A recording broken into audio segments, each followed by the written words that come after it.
Ayay di ara na pod mga idol adlaw sa Domingo banin na pugon ninyo isurot na mo sa Ulanggo. Abi ninyo mga idol dili ra kay sa syudad ang nay mga inasal mga idol naa na pod di diri sa isla sa Ulanggo. Maong introhin na di atong amigo. O di ara.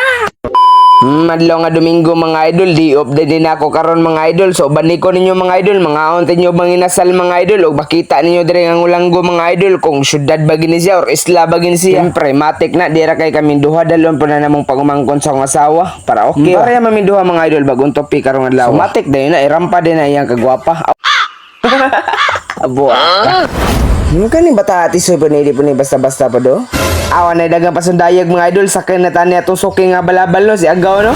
Huwag lang kuno na ko mga idol ba sa pagbuhatan ng video ba. Huwag lang ko nangandoy nga musikat ko ba nga ako malingaw kog maayog mag-edit ko ba lagbatin niya ako pagka-edit basta importante sa akong kagalingon nindot para na ako. Bisan lang ganig 50 viewers mga idol dako na kay kog kalipay na og naalang gani mo like bisag usa lipay na kay gustanan na while nagbuhat kog video karon. Malingaw ra gyapon ko mga idol kay usa pug ko ka aspiring vlogger mga idol unta magrasyahan ta sa takna nga panahon mga idol. Sa pug kay gustanan maka-edit mga idol kay lagi naning natay trabaho kada semana lagi tagsara pod ang atong diop o sa rapod kadlaw mao nang ako busy jud kay gustanan mao nang ako kung nalang ko mabidyoan okay na kay na gibuhat ni na akong bidyoan mga idol tungod kay akong kauban curious kay sila ba nang utanas lag unsa bigin ang Ulanggo isla na bigin ay karsada magian bagi nagtruck or sa motor ba na diya except sa mga vehicles mga idol na apo day merkado dire og ilabi na gasolinahan mga idol lo kana makita nyo dire sa syudad na dire ang kaning GT.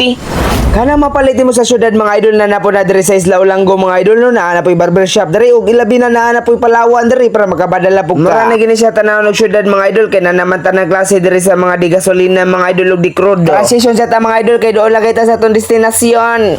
Og dira mga idol nabot na kita sa atong destinasyon diri sa tagpuan wanay lain na raninimutang sa Santa Rosa. Next suot pala nimo sa entrance mga idol makita na nimo ilang pinakalaming nga quarter leg mga idol. Mao na mong gibalik-balikan diri mga idol kay lami pa jud siya sa mga salo grabe kasulit niya kay naana na siya only rice og libre nga soft drinks ug pinakalami nila nga sabaw nga bolala.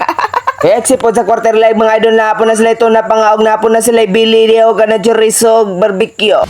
Huwag din nata maglangay mga idol kay gigutom na kay kustanan grabe guslan na jud kay sanan mukhaon na jud ko. Og sa diyang gibutang na nako ang pinaka-special nila nga mantika nga color yellow. Og ako lang po ni gipas forward mga idol kay para dali ta mabusog og makauli na dayon. Grabe gyud ako experience diri mga idol kay sobra kalami guni siya magbalik-balik jud mi diri sa akong asawa. Sin ginanog makauyon mo ari lang mo diri sa tagpuan dapit sa Santa Rosa. Sobra kasulit jud siya kana imo 120 ni rice na og libre soft drinks na siya.